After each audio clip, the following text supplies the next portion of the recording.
Yep, it is us. We online. It's to say what?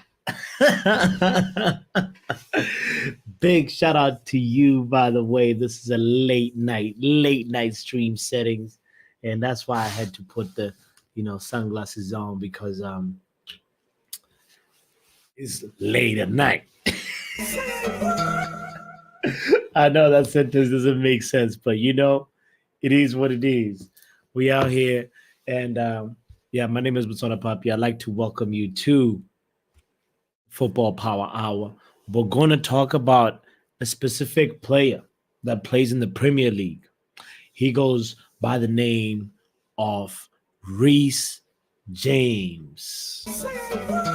Yes, Reece James.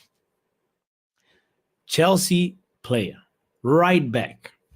This guy, you have to know something about him. Not Nana, I know we once put him in the 007 short list, but he had a very good game versus Manchester City, and he deserves his flowers. But he also deserves to be talked about. So I hope you hit the like button and subscribe if you haven't done so.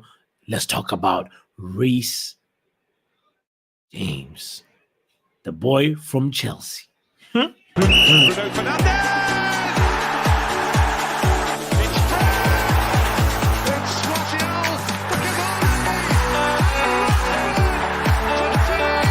Just waiting on the back post, surely he'll be found! And scores first! Premier League goal at Old Trafford!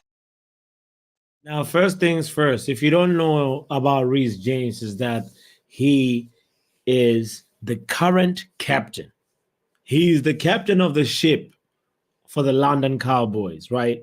And he was born in Redbridge, Greater London. And he's got a very interesting trajectory, or like path that his life took. But the main thing about him is, like, for me as a rival fan, I consider him one of the top ballers, all round ballers in that Chelsea squad. When I just take a distant look at that Chelsea squad, I feel like Reece James is probably the most complete footballer that the squad has. He can play any position.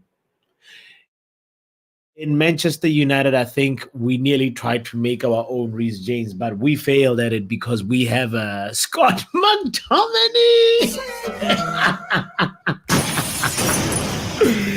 He's what we wanted Reece James to be in Carrington. But anyway, Reece James. If you don't know much about him, some Chelsea fans know about this. Some Chelsea fans do not know about this. So it's important for us to take a second and be a little bit more analytical about what exactly the life of a Reece James looks like. Now, I'm looking for my marker real quick. I clearly prepared for this. All right, we got this one. Superb. So here we go. This, ladies and gentlemen, is the Reece James cycle.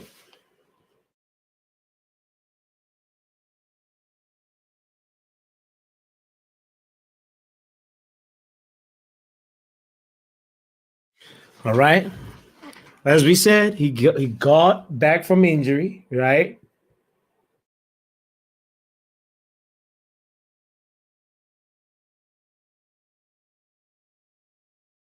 Had a fantastic game versus Manchester City.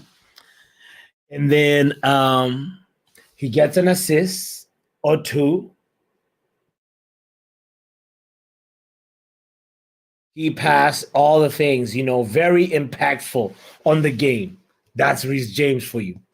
And then what happens? What happens after that stage?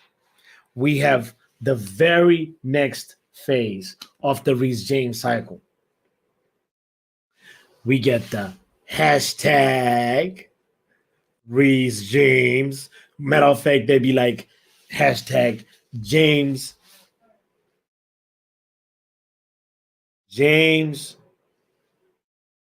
clear of Wan-Bissaka. James is clear of Trent. James is clear of Cancelo.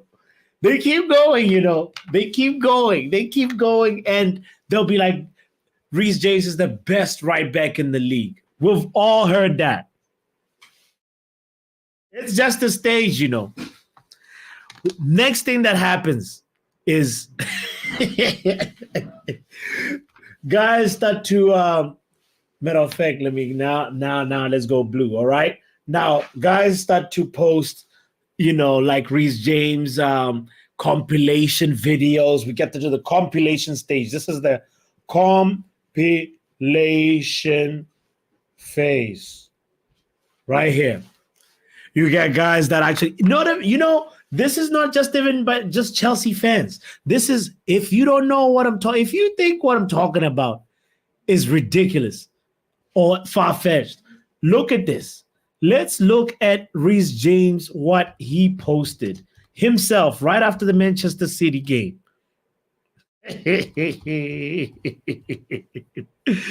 Reece James, the man of the hour. I should have had his post somewhere saved, but I will share it with you because I know it's going to show up in a second. One second. Reece James on his Instagram. I think it was Instagram, right? Reece James on his Instagram, he posts a picture of himself. There we go. I have the picture. I have the picture in question. Ladies and gentlemen, Reece James posted this after the Manchester City game when they drew 4-4.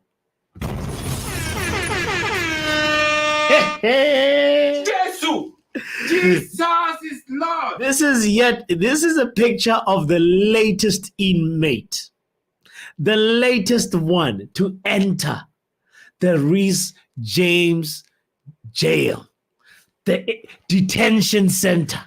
He has an incarceration building, and Doku is the latest inmate. So let's welcome Jeremy Doku. His name is Jeremy Doku, not James. This Reece James is the one that's confusing me. But you get what I'm saying? He himself even posted this. This is the posting phase. This is the compilation video phase. This is where they share with you that, this is the evidence of what I'm talking about when I say Reece James is clear of everybody. Every right back. Do you get what I'm saying? This is just a phase. That's how we get to this space where somebody shares this with you. They say, look at Reece James in the jail that he has. We got the Jamie Vardy in there. We got the Rafael Leao. We got Son. We got, he... No.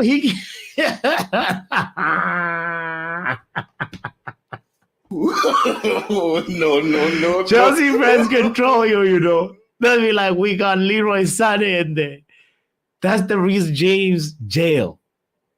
Big up to R10, by the way.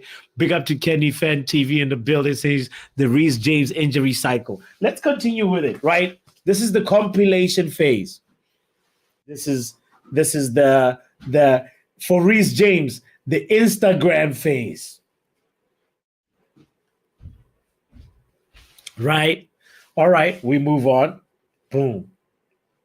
After that, matter of fact, we want the other color for this. After that, right after that, this is right after the Chelsea Dan phase. I also want to call it the Chelsea Dan phase. Because he's going to show up on the channel talking Reece James, blah, blah, blah. Punch FC, he also shows up. They come, all the trolls, all the Mendham, the Chelsea Mendham come on this stage, right?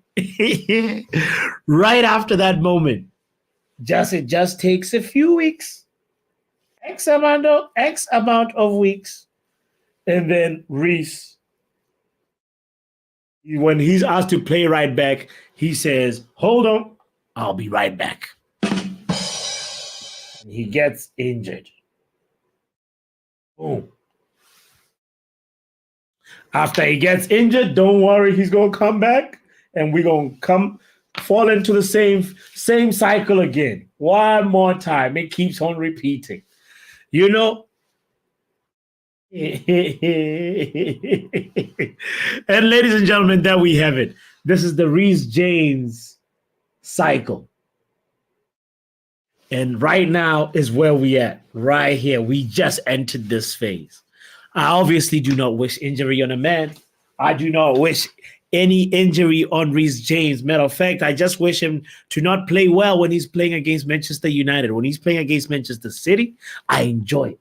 I am up for it. I need that. When he's playing versus Liverpool, I need that. I need him to put all of them. Son, when he's playing Spurs, put him in jail. Keep him there. But you know, this Reece James, guys, this guy,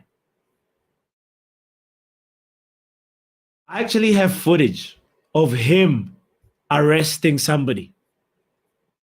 Let me show you what I'm talking about in a moment. As soon as I show you this, you're going to laugh and say, wow. Well. Reece James, you now deserve a new name. Ladies and gentlemen, here I present to you Officer Reece James arresting. This is the footage of the Sterling arrest. I know that teammates right now, but this is when he put Sterling also in jail. Sterling has the ball and Sterling says, "Oh, okay, I don't have the ball." Same thing happened to Doku. You know, Doku, for a moment, Doku thought, oh, hold on, I have the ball. And then Reece James, look at Doku's face. He's like, oh, man. And his palm, he's like pointing at the ball. He's like looking at that ball. And Reece James is like, you just pull over. This is Officer Reece James. And it's Stinker winger here. Stinker wing. He is actually, guys, we have to be jealous of this player and say when he is actually fit, as Manchester United players, we can only admire and say, damn, he's Aaron Wan-Bissaka with Dalot mixed into one concoction. That is Reece James to me. Let me know if I'm stretching it. Arteta is asking, when did the Sunday arrest happen? Well, they played a I think this wasn't this during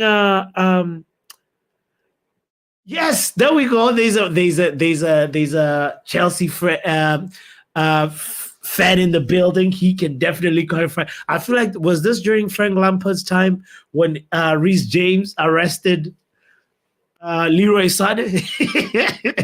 Somebody let us know how did this inmate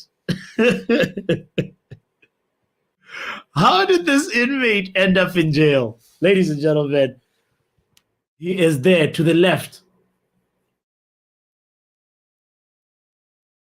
I am just jealous of this player. That's a picture of the Reece James Correctional Facility, ladies and gentlemen. Let us take a second to just say, wow. I told somebody, I was like, yes, if Aaron Wan-Bissaka and Diogo Dalot had a baby, that baby would be Officer Reece.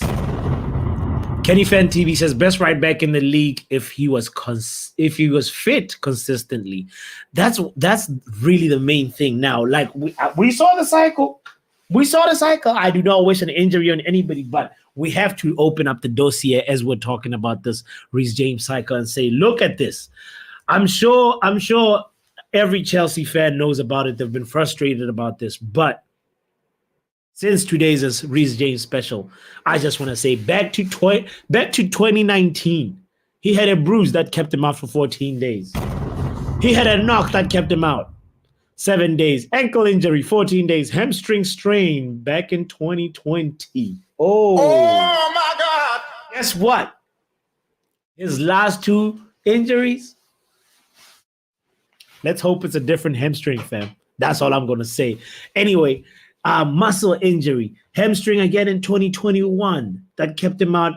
This was a light hamstring, 7 days. So he probably just felt something and was like, precaution. Knee injury, 60 days. Another knee injury, 35 days. Come on now. Oh, my God. Are you friends with Anthony Martial or what? And then another one, unspecified illness that kept him out for 6 days in 2023. Thigh problem, 5 days. Hamstring, 36 days. Another hamstring, 2023 for 54 days. Hey, Jesus. Do we see why the cycle keeps on cycling? I really saw that Poch tried to do this thing where he made sure, I think it was replaced by Malo Gusto or somebody. It was Gusto, if I'm not mistaken. And, he's trying to make sure that this does not recur. But the question is, how long? How long? How long? Until, what is the value of X? What is the value of X? I hope X means when Reece James plays Man United, he's not around for that. He can have a little cold or something, Michael says, Reece James penitentiary, locked up Vinicius, Leao, Sterling, Doku is not that guy. Yeah. Doku versus Reece James, he's not that guy. But versus many people, he is that guy. He's I feel like he's him.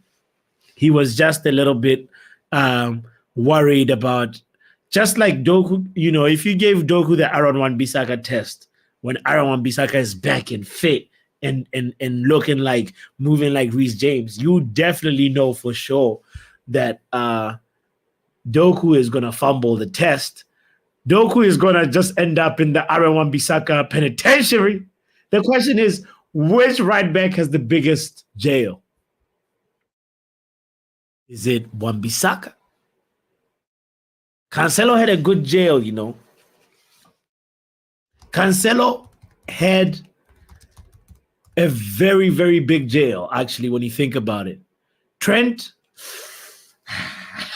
it's just like it's a small prison cell. It's a small bench just for 1 or 2 people. But Liverpool friends always like to big him up and say, "Oh, Trent is clear, best right back in the league." But I always say, it is what it is.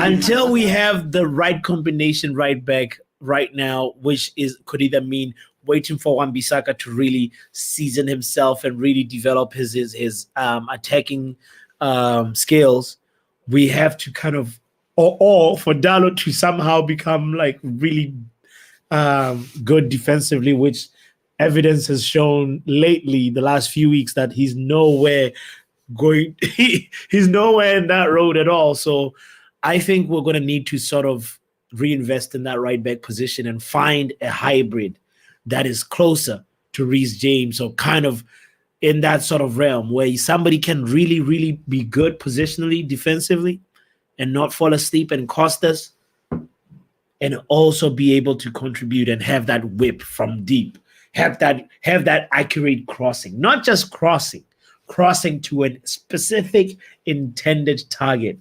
Come on now. Let's talk football in the building. Says, did you create, add sound, graphics, video effects, or someone else? How you doing, brother? Good to see you still going, man. Keep up the good work, dude. Love you and your energy. Big up to you, man. Big up to you, bro. I did not create the sound graphics myself. Reece James did. Arteta says, sounds like he needs. Oh no. Reece James. Michael says he locked up Vinny after a yellow card in like the 5th minute. He is, man. He is just another beast. And the thing about it, can I show you? You guys already saw the Doku moment, right? There is also the other moment that I just have to share because it's just like this is with Doku. I showed a picture. With Sterling, I showed a little bit of that the footage. But the funny thing is the way he steals the ball from the winger is the exact same way. It seems like it keeps on repeating. You know, the winger thinks he has it, and then the winger pushes the ball into a space where they don't seem to like judge the space well. There's just something that just happens in how they drive the ball. They just surrender it to Reece. And then they end up having this type of performance right here. This type of performance. Look at this. Officer Reece James. Oh, wow. This man is unfair, you know. This man is unfair. Oh, I can't find the footage of the actual Doku arrest. But we all know that we get the point. The man is good at his job. Franciam in the building says, did you hear the VAR order? Yo, Franciam, how are you step ahead of me? I'm actually about to segue into that. This is the moment where we just kind of just check the football news that's happening around the world. And Franciam, big up to you for giving us that little quick transition into the next part of the show. I want to show you some of the football news that I've been looking at lately. Yo, don't go anywhere. Hit the like button. Subscribe if you haven't done so. Football Power Hour.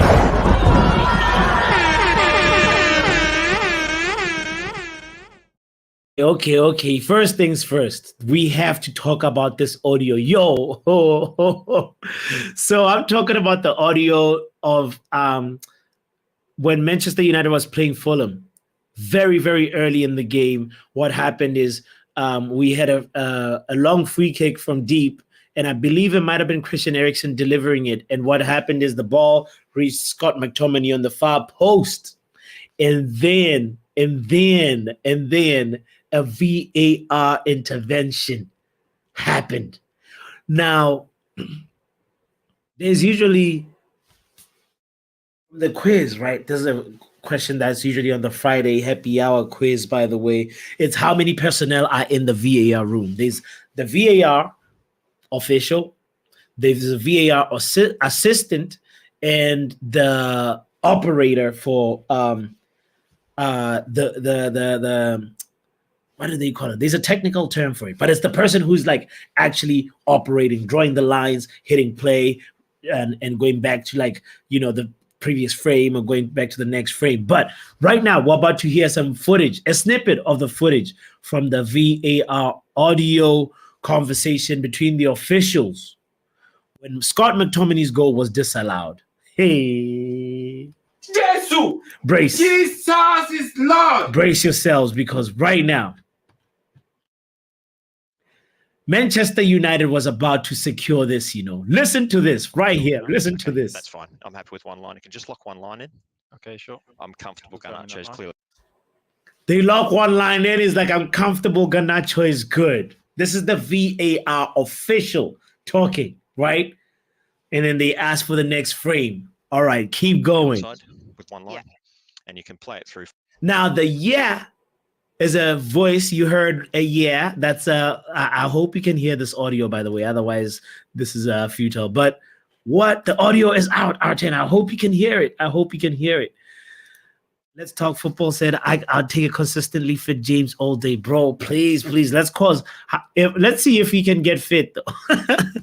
But he's Chelsea through and through. I don't think we can pull a Mason Mount with him. But anyway, well, let's continue with the audio. I was just explaining that the female voice that you heard is indeed the assistant VAR. And we continue. Is there any impact from 5 on the 19? The man has said we continue, and the assistant VAR said, is there any impact from 5 on the 19? Who is 5? 5 is Harry Maguire. Oh my God!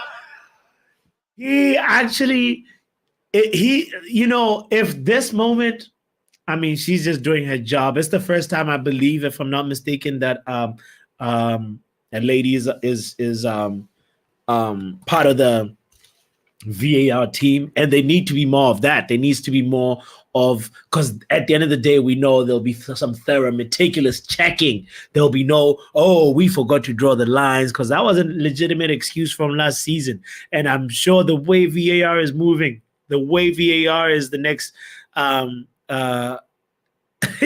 you can almost say that we're going to have one of those moments again this season. You can make that projection. It's not far-fetched at all. But this is the moment that changed Manchester United's fortunes right here, because when she asked, is there any impact from 5 on 19, that's where the focus went. And then everything after that was like, oh, well, 19 is trying to play the ball and 5 is impeding. Maguire's impeding him from playing the ball, even though he wasn't going to reach the ball. And this changed everything. And eventually, you know what happened? VAR was like, nah, we're not going to let that one stand. And that is the thing that made that Fulham game so hard. Arten, big up to you. Thank you for confirming that you heard the audio. You can definitely tell who provided. Big up to you, bro. Yes. Francium says, yeah, that will. No. I was trying to not push the agenda that far, Francium. Apparently, she's a closet Arsenal fan. She reversed the entire decision. Everything just went south from there, But we still got it done, right? We still got the job done. But it was just interesting to hear a little bit of that audio and say, first of all, it just sounded like chaos. If you listen to the whole thing, you'd be like, this is some crazy chaos. Anyway, but now we know Wagwan, what happened in that moment. There's a little bit of clarity. I really want the audio for the Wolves game when Onana had that collision. I want the audio for the moments where the subjective, because in this tape, right, that we just reviewed, there's a moment she mentions, she's like, well, now it's just subjective, isn't it? And the moment when she says that, you just kind of can tell that the way the information is presented to an official is very important. And you can almost say that one can skew the official into making a certain type of decision just by how you're bringing it up. So there has to be like a little bit of a standardized protocol of like, okay, maybe just say we identify like the problem in the phase of play, and then ask the official, the on-field official, to go look before we give something in their ear to be like, you have to be looking for this. Because right now this whole thing became, now the on-field official is just trying to verify what they're already seeing in the VAR room, which is like, we're seeing a player that is onside. I mean, a player that is offside, not going to reach the ball, impacting a player who might reach the ball. And now it becomes this gray area zone that is just not beneficial and can actually end up influencing results in a negative way. Big up to Manj in the building, says, see you on Friday, bots, for the chaos. It's going to be chaotic. A chaotic happy hour, 100%, says, let's talk football. Big up to you, man. Big up, boss, in the chat. Subscribe to Football Power. Wow. Thank you for reminding everybody, Munch.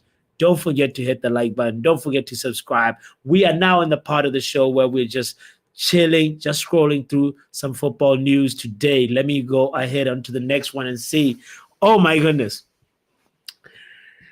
That tape, they should just kind of just have this thing just broadcast live, so we don't have to, be struggling and being like, oh, this is really what happened, All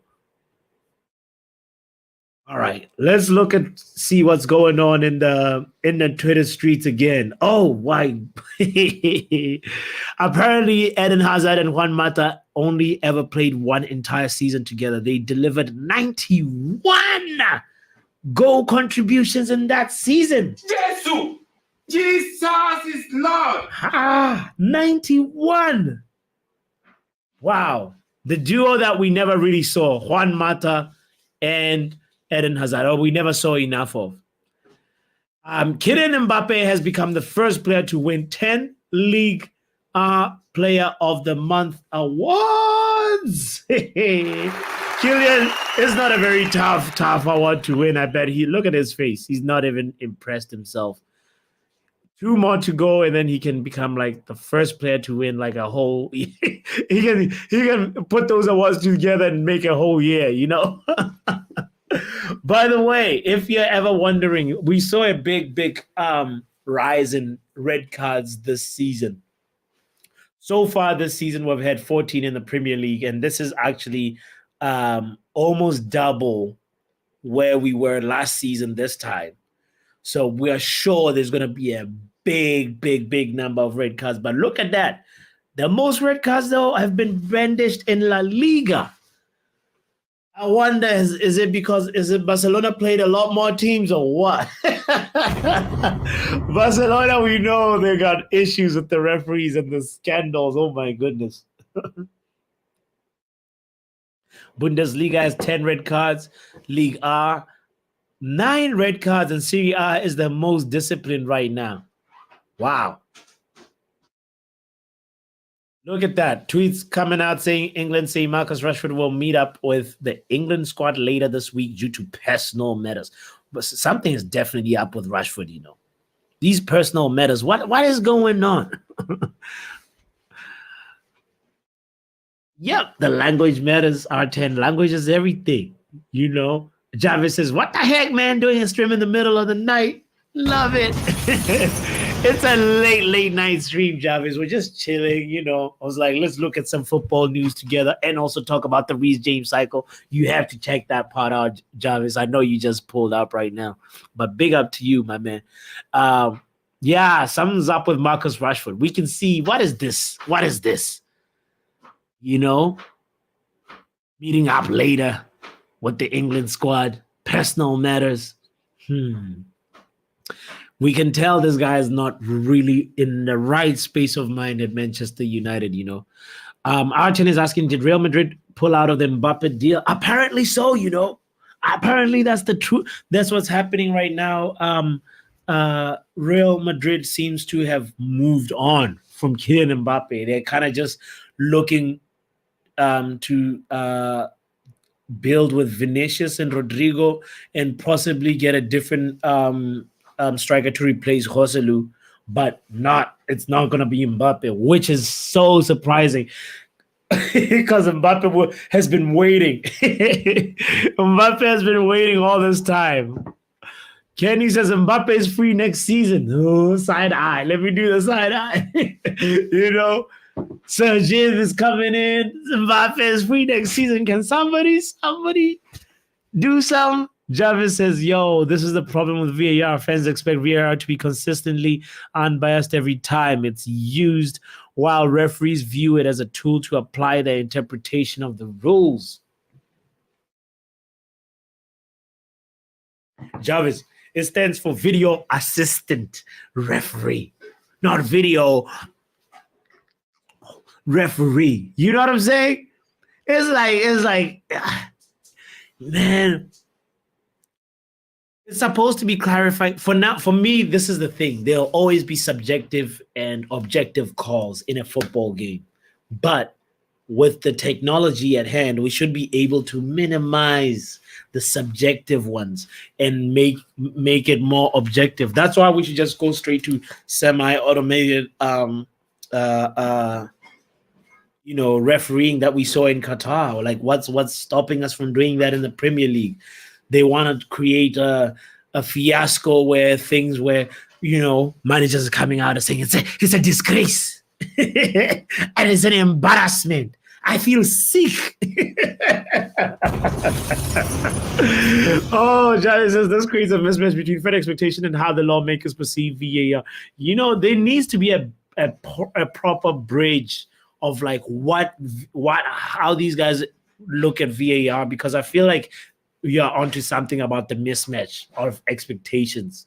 There is something that's just not right.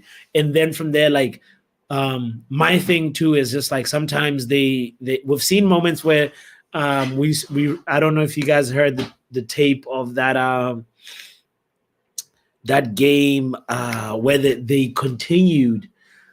What game was that? Oh Lord, I'm forgetting right now. Is it it's this season, a game that happened this season where what happened was there was a little bit of a miscommunication breakdown, and then there was a communication breakdown, and then the match, the phase, the match continued, and then like with the other referee was saying, no, I meant like check for the offside is clear, but like, there was just like a whole moment where like they were like, damn, we need to sit down and be like, all right, from now on, we are going to be thorough in terms of like making sure that we are clear by all means to the next official, because the whole thing is like that, these like the on-field noise from the crowd, from the players that are coming at you, etc., etc. So the referees have to balance all those things and deal with all that. So, a lot is still to be learned, and I hope they are taking this international break to like meet and not just go on holiday, and be like, all right, how do we make sure that we don't repeat the same problems from last time? Kenny Fan TV says, I won't be surprised if Rashford gets called up by England regardless of his personal matters. I mean, the news say he's going to meet up with the squad later. By the way, this is these words by Pep Guardiola. Sorry, we're jumping back and forth. We're just checking what's going on in the football world. These were interesting words by Pep Guardiola. I feel like there's a new t-shirt now that's called, it's a Chelsea thing, Pep Guardiola 2023. There's going to be the new mantra for people that support Chelsea. But basically Pep said this after the game. He said, you control the middle, so you control the game. But they have these guys, Corner, Gallagher, Caicedo, Enzo, Cole, and Sterling coming inside again. They're a good team, so there's no doubt. Liverpool couldn't win. Better than Arsenal. In the end, Arsenal drew. It's Chelsea. They won't go away. Yo! He said it's Chelsea, they won't go away, and I hope they go away before we play them. I'm scared. I don't want anything like that. Yo, by the way, something ain't adding up. How has Manchester United had so many injuries, and Martial has been none of them this whole season? For real. It's wild. For me, I'm just curious of like, how does Martial end up injury-free? Make it make sense. Franciam said Rashford is probably flying to the US to... Oh, shit! Franciam, you reckless. Arteta says, but VAR can be a cop out for refs when they don't want to take responsibility. I hear you. It's an excuse, but the whole thing is once we have the audio, this should be a standard thing. This thing that's so selective with the stuff that they are releasing. We want to hear all the tapes, release the whole thing. Last season, Jose Mourinho decided to wear a mic, through a game because he was like, yo, I've been accused of saying stuff I haven't said. So I want to be able to like share this, and I respected that. And I was like, why don't they just do that for the referees? Why don't they do that for everybody that's involved in like in a game and making all these officiating decisions? So we at least understand how we got to the situation that we're in. Big up to Pro 5 Nation in the building. Chelsea supporter in the house. Brother, we talked about the Reece James cycle. I hope you check out that part of the show at the beginning as we are wrapping up. Kenny Fan TV says, we've been robbed with a lot of decisions since last week, bro. Just release the tapes so we understand how we were robbed, so we understand the robbery, Jarvis says, Daily Star reported an hour ago. Oh, my God. Breaking news, Jim Ratcliffe will order Ten Hag to end the Sancho conflict. What's your take?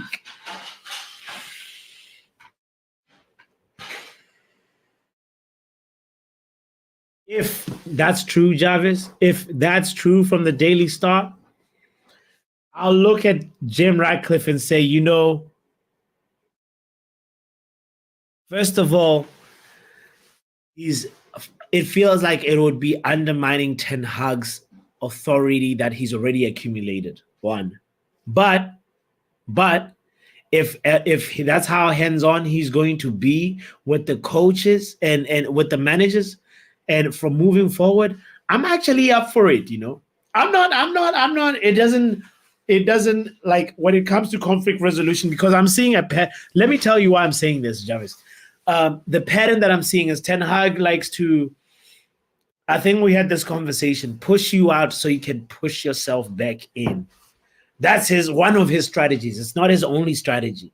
It's one of his strategies of dealing with people. But if you're going to be pushing people out so they can come back in, and some people are not the type to want to fight that way to come back in, you have to find different strokes for different folks. And in my opinion, Sir Jim Ratcliffe will be overstepping the toes a little bit if he comes to try to resolve this. But I'll respect him as a person who's trying to resolve a conflict, because at the end of the day, the standoff is not helping anybody. If we don't find a way to move Jadon Sancho in January, right, he's going to keep on being a depreciating asset. He's going to keep on rotting. You ever had an avocado just chill right there on the counter, on the kitchen counter, and then it becomes guacamole, and then it becomes like, what the moly? That's what's happening to Jadon Sancho right now. He's that guacamole face. And his man, Matty, big up to you, big up to Matty, saying hi, puppy. I hope that you're well on this Tuesday. Thank you for joining in, Matty. So, yeah, that's how I feel about the Jadon Sancho thing. But if Jim Ratcliffe is going to be one of those people that is like, fam, first of all, Erik, never, ever put Bruno on the right. I'll be like, hold on now. Let him cook. I'll be like, somebody let Jim Ratcliffe cook. If he says, listen, Erik, sit down. You, me, Jadon Sancho, coffee. I'll be like, let him cook. That doesn't sound bad to me. It just sounds a little bit like,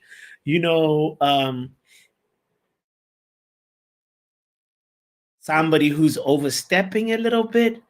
Because I like the person, I like an owner or a part owner who lets the manager do his thing, provide the framework, provide the forum. And that's your job, to make sure that like not just all the signings are the manager type of signings. They're looking post even what the manager, post this manager, and you're already thinking of a succession plan, etc., etc. That's just my take on it anyway. Kenny says, Funky, make it make sense, blood. Arten says, Jim versus Glazers, who's making the decisions? I feel like the Glazers don't want to make no decision at all, Arten. They just need somebody out there so they can come in every Friday, every February to come collect the dividends. End of the financial year, that's when the fiscal year, that's when they want to show up and then just pick up the check and then just keep on going to the next destination, next island, whatever. Montana in the house. Big up to you, Montana. Montana says, how about, hold on, let me make sure your air horn goes all the way. My apologies, Montana. I disrupted that one. How about we move Ten Hag and Montana says Ten Hag and does and his Antony is. If James says Ten Hag, Antony, your Uber is outside, I'd be like, Jim, who's coming in though? It's just disturbing the authority, like that he's already accumulated. All those moments. So it'll be undoing all the Ronaldo, all the well, with David De Gea, unfortunately, that wasn't like a falling out between Ten Hag and David De Gea. I speculate that they actually wanted to make it work, but it's just the club that sabotaged De Gea. Just my speculation. But I see what you're saying, Montana.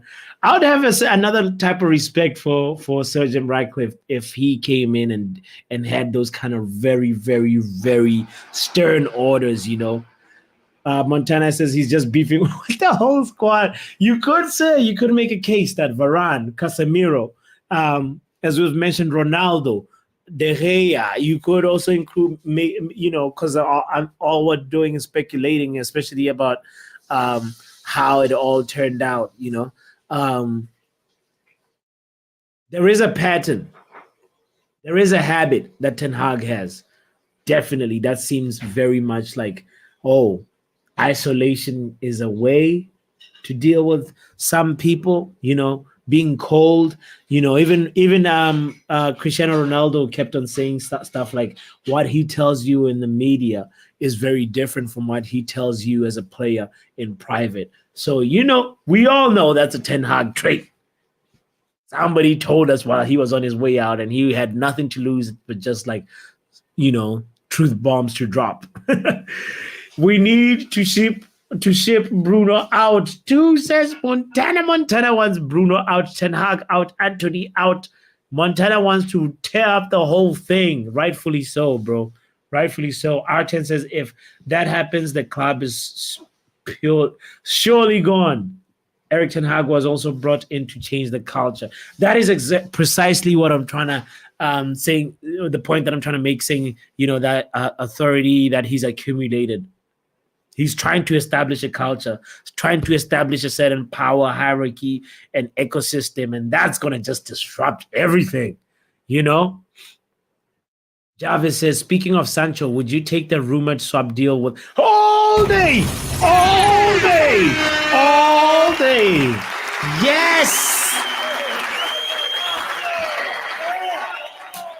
Federico Chiesa has that dog in him. He's everything. He's the winger that we need in a Ten Hag system. He can fight people. Imagine having Haaland and Chiesa, as part of your attacking force. We would cook. We would really cook. But the thing about it is, did he have a torn ligament, torn ACL last season?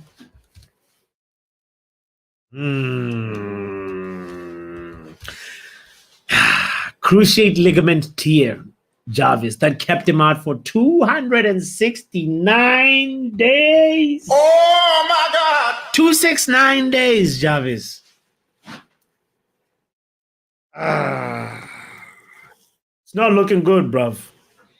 And in the same year, he has a hamstring muscle injury. So I'm a little bit worried, actually, about Chiesa. And in the same year, he has muscle fatigue. And in the same year, he has another separate muscle fatigue injury that keeps him out for 5 days. So looking at this, in 2022 season, Federico Chiesa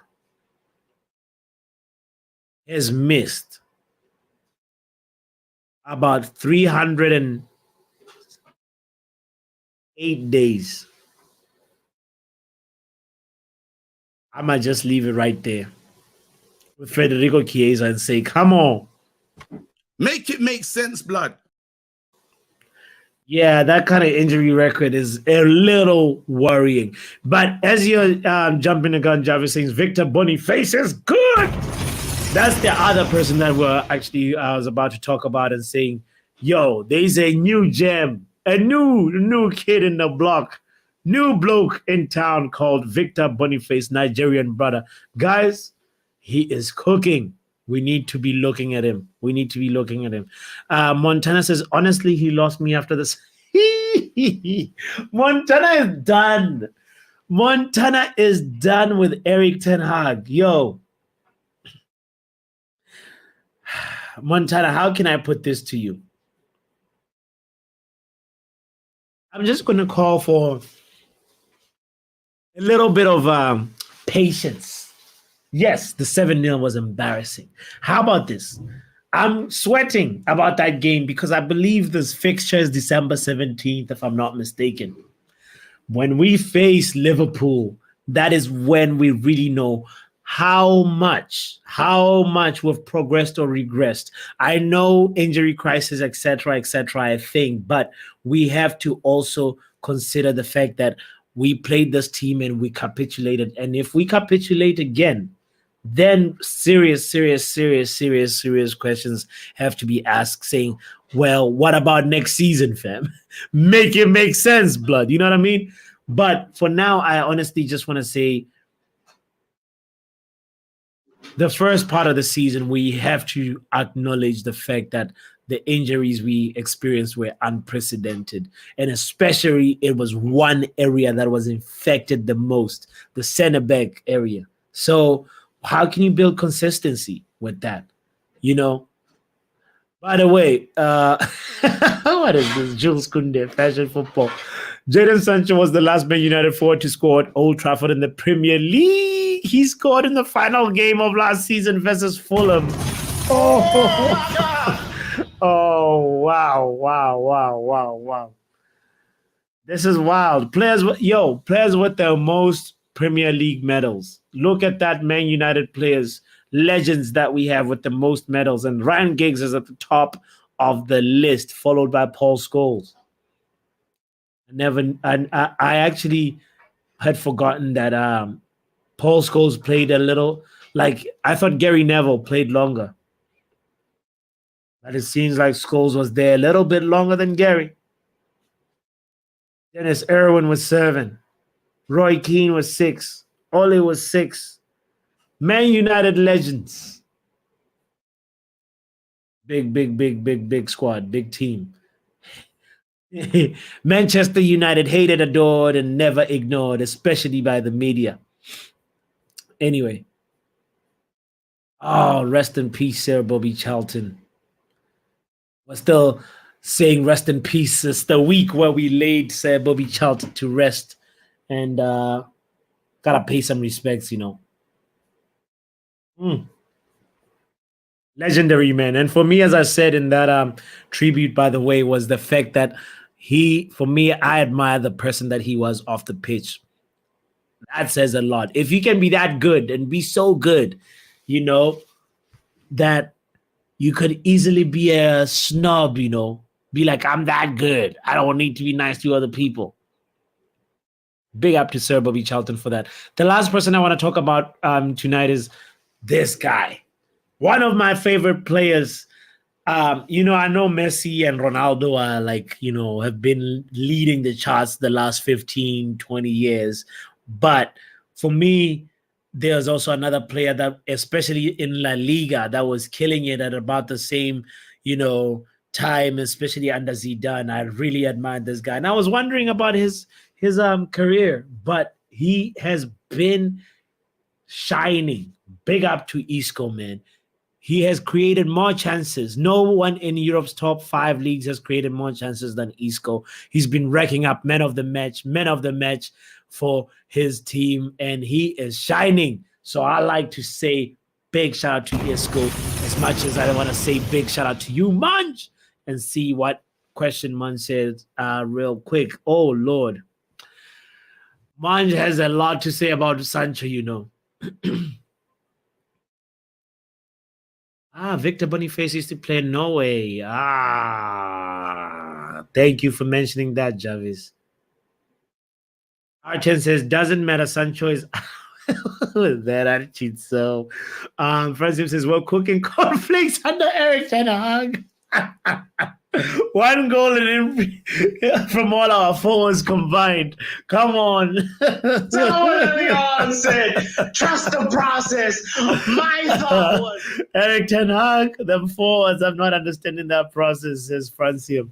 But yeah, man, it's only a matter of time, though. It's only a matter of time. Let's just be real and say we cannot continue like this with our forwards underperforming like this.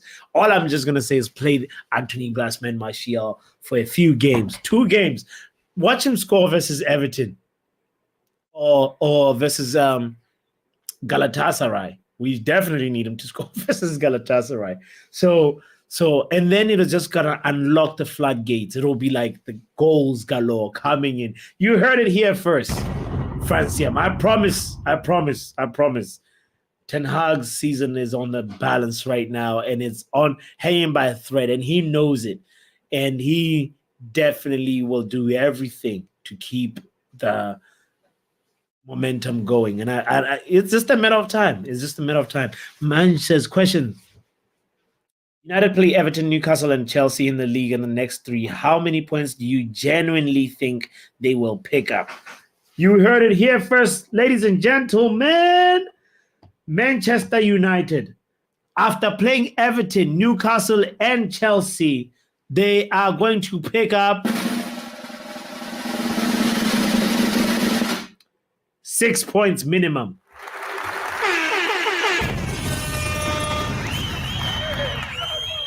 Might even be 7, One of those is a draw. We might start, how Man United does. We might start with Everton. Goodison Park. It's an away game. We're going to draw 2-2 or 1-1. And then win, 1-0 Newcastle, 1-0 Chelsea. Or actually draw with Chelsea and beat the other two. I have something in it. He noted, what's noted says much. What is your honest thought? Anybody else that's tuned in? Kenny Fan TV, Francium, what do you think about Manja's question? How many points will we pick up from these next 3 games? Everton, Newcastle, Chelsea.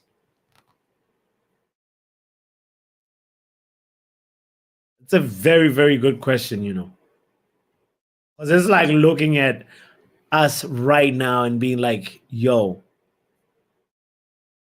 would we really do it? If Ten Hag misses out on that's crucial wins, crucial points, and that's the moment to kind of start building a little bit of momentum. It's a pity that Haaland is injured, I want to share with you guys again real quick. You might find this fascinating. Jose Mourinho chimed in on the Haaland versus Haaland, and the big man Jose Mourinho had this to say. You will love this if you are a Mourinho-nista. He said, one is doing well, one is doing it in a struggling club, no support from his team, not getting well fed. A proper striker. The second, talking about Haaland, no football, just finishing. Oh my God! Mourinho, man, talking facts, Jose Mourinho is a fact dropper. He drops some truth bombs just like that. Oh no, Matty is not feeling very, very confident. 4 points from a possible 9. 4 points from Jarvis as well, from a possible 9. Francium is not at all feeling. I think 3 points maximum. No. You think Ten Hag is gonna be cooking vegan food? He gonna be cooking cereal? Nah. Have hope, guys. Have faith. You heard it here. No comments on predictions. Best is not to make any predictions. Kenny Fan TV does not want to jinx it. Arten says not easily, but I predict 7 points. Thank you. Thank you, Arten, for believing. Because it's Manchester United heritage. I know you're saying it because you're complimenting Mourinho and really agreeing with his assessment. This is just like amazing. When he says no football, just finishing, you can tell the stuff that Haaland is going to bring to Manchester United when he's actually a little bit more developed, And yeah. Anyway, ladies and gentlemen, what does he say? Hey, receipts from Joseph says Arten. Erikten, I'm cooking tofu.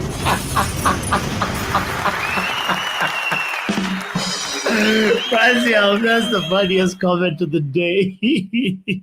guys. I gotta say big up to you guys. We've reached the hour mark. I want to thank you for popping in this impromptu stream.